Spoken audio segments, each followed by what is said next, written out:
Ақыл сұра деген Тұрыңыз, мақал бар. қайттан бастаңыз. Қазақта 60-ға келгеннен ақыл сұра деген мақал бар. Бұл мақалдың түп төркіні былай.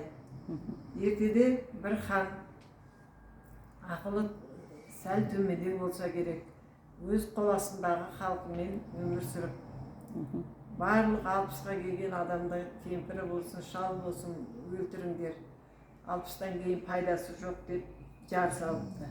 Бұл жарлыққа жаңағы ауылдың барлығы қимаса да әке шешелерін біреу қыздан ұшырып, біреу улап, тағы да әртүрлі тәсілмен барлықтары әке шеше 60-ға асқан әке шешелерін өлтіре беріпті.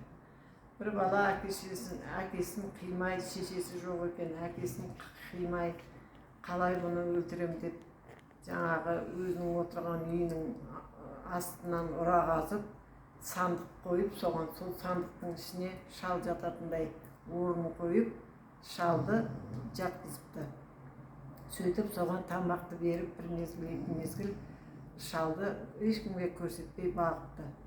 Бір күндері жау шауып, жаңағы ханның халқын қырып, хан басқа жаққа көшпекші болады. Сөйтіп елімен, жұртымен барлығы көшіп, бала да әкесін тастап кетуге қимай, сандықты артып түйеге барлығы жолға шығады. Көшіп келе жатып, түрлі қиыншылыққа ұшырайды.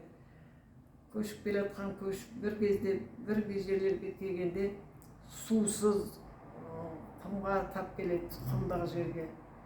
Қалай не істеріміз, мына қалып суды, мал да өлетін болды қырылып сусыз, адамдар да қырылатын болды бұл сусыз. Енді қалай ғана суды шығарамыз, қалай су табамыз деп бастарын қатады. Сол кезде балаға әкесі айтады, не болды балам, нағып тоқтадық дейді, көшін ағып тоқтадық дейді. Сандықта жатқанға әкесінен бала сұрайды, өстіп сусыз сондай жерге келдік, су табылмай жатыр. Сонда шал айтады әкесі, анау көште келе жатқан сары өгіздің мойнындағы жібін алып жіберіңдер. Сол қай жерді барып қасса, тұмсығымен иіскеп жерді, мүйізімен қазып, аяғымен тұяғымен тепсе, сол жерді қассаңдар, сол жерден су шығады депті. Сол бала өгізді жібереді, өгіз бір жерге барып, тіреп, тұмсығымен жер иіскеп, тұяғымен жер тарпып, содан бала осы жерде қазсақ су шығады депті. Айтқандай жабылып қазған жерден бұлақтың көзі табылып, барлығы суға қарық болып, Ары қарай жолға шығыпты. Қарық болып сол жерде мал да, адам да қырылмай, барлығы ары қарай тағы да жолға.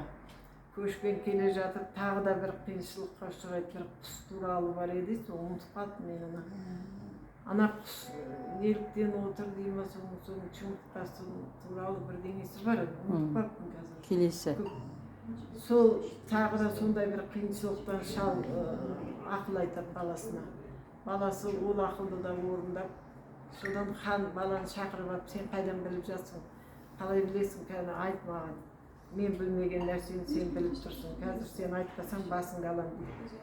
Бала қорыққаннан айтады, мен өстіп әкемді өлтірмей, 60-тан асқан әкемді өлтірмей, ұрала сақтап бағып, енді көшпен алып келе жатырмын.